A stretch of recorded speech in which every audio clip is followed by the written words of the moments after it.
Hey, this is JR, the expat in Saigon. I'm here today with Rhea, and we're talking about the visa situation here. We're in a Catch-22 situation. Hey Rhea, do you know what Catch-22 means? No, I don't know that.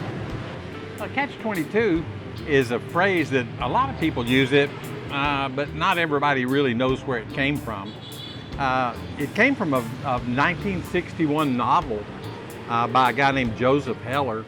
It's a story about World War II, about bomber pilots. The bomber pilots would fly to Germany and drop their bomb loads, and honestly, their chances of survival were pretty slim. So they'd set a number of missions that the guys would fly, and then after they'd flown those missions, they were supposed to be able to go back to the United States, or at least to a safe area, and not fly any more bomber missions. But where the Catch-22 came in was that after they'd fly nearly the amount of missions that they were supposed to, they'd raise the number of missions that they were supposed to fly. They'd be flying those dangerous bombing missions forever. So anyway, the book title is become a term for that paradox, that rules get created and put in place that make it impossible for you to accomplish something. Here in Vietnam, we have a paradox going on too, a Catch-22. So we have to keep extending visas even though we can't leave. And even if we could leave, there's no place to go. The other countries are all closed down too. That's a Catch-22. It really would be a benevolent gesture for the Vietnamese government to eliminate the need for any visas while we're trapped here. At least eliminate the extension process until the country is opened up and the quarantines are over. We can fly out again. And of course, we have to have somewhere to be able to fly.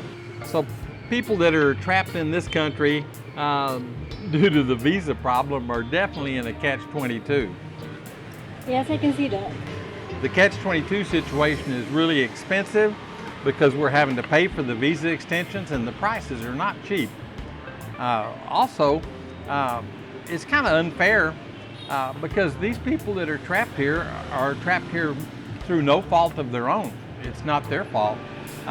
This thing wasn't something they caused. It's something that just came up and caused a problem. One of our friends was getting 3-month extensions for his wife, and now they've changed the rules and he can only get a 1-month extension for her. So that means he's got to go through the process for her every month. I'm not sure yet about Rhea. I sure hope that she doesn't have to get a visa extension every month. She's on a 3-month, and I hope they'll renew it for 3 months, but I guess we'll see. We don't know yet. They also have a thing where you can, they extend your visa without paperwork till the end of October, but you have to leave by the end of October, but you can't leave. There you go again, another Catch-22. So if this keeps up like this, we have to incur a significant amount of cost and really don't get much for it, except we get to stay here, which we would have to stay anyway. So overall, Vietnam's handling of the pandemic's been pretty good. It's far better than a lot of the developed countries, but the situation on visas is really not a good thing, and it's not a good example of how you should treat foreigners visiting your country. The U.S. is trying to do a lot of things for Vietnam in investments and defense and things like that, helping them with the China Sea situation. And it just looks like that they could do better on this visa situation than they're doing.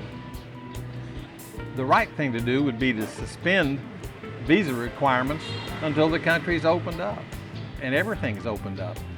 People really can't leave, so you're trapped, but you pay for it. This is JR, the expat in Saigon. If you got something out of this video, I hope you'll consider subscribing to our channel. We sure would like to have you as part of our group. Thank you all for watching.